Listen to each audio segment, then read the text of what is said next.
এইখানে L2 L3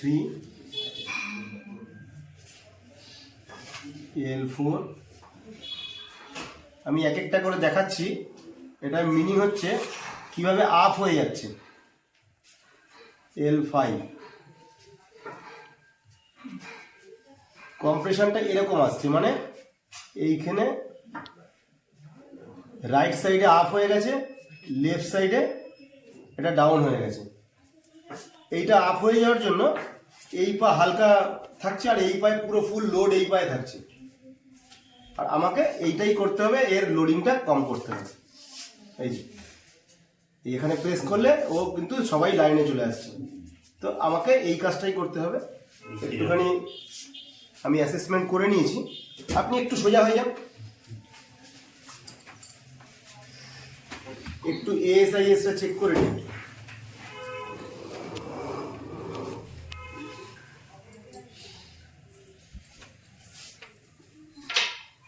একটু ক্যামেরাটা সামনে।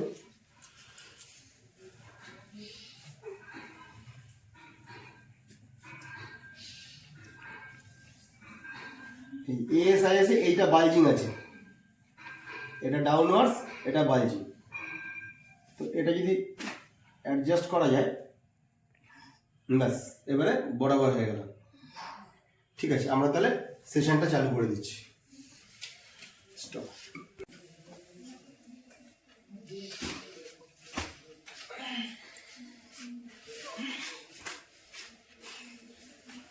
কোমর সোজা, এইদিকে করব, এদিকে এই পা ফোল্ড, এই হাত সোজা ধরতে হবে, এটা ধরতে হবে টাইট করে। ঠিক ঠিক, একদম ঠিক আছে। এই পাটা সোজা, এই পা ফোল্ড, ঠিক আছে।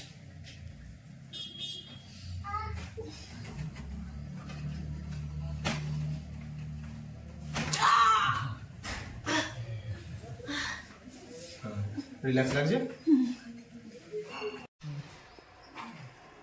এখন যেটা লেটেস্ট পজিশন বোঝা যাচ্ছে, এখন কিন্তু এই যে দুদিকে ভার্টিব্রাগুলো ডিট্রাকশন করার পরে এখন কিন্তু ওরা জায়গায় পৌঁছে গেছে। তো আপনাকে সবসময় কিন্তু দুদিকে পা সমান ভার দিয়ে চলতে হবে, 2-3 দিনের মধ্যে এই ব্যথাটা কমে যাবে। আর যেটা জুতোটা ইউজ করবেন সেটা সফট শু ইউজ করবেন, হালকা হিল থাকবে, সফট প্যাডিং থাকবে। এখানটায় ব্যথা হয়?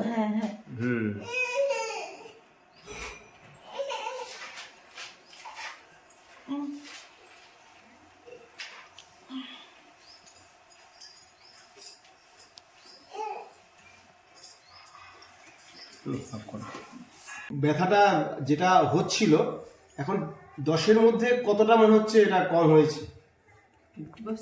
50% মনে হচ্ছে কম হয়েছে। এটা একদিনে এটা হয়েছে, 2-4 দিন মোটামুটি আসতে হবে, কারণ ওখানে যে ভার্টিব্রাগুলো আছে এটা আপস অ্যান্ড ডাউনস হয়ে আছে, মানে বায়ের দিকটা উঁচু হয়ে আছে, যে কারণে ওটাকে একটুখানি অ্যাডজাস্টমেন্ট করে করে আমরা ওটাকে সেট আপ করি।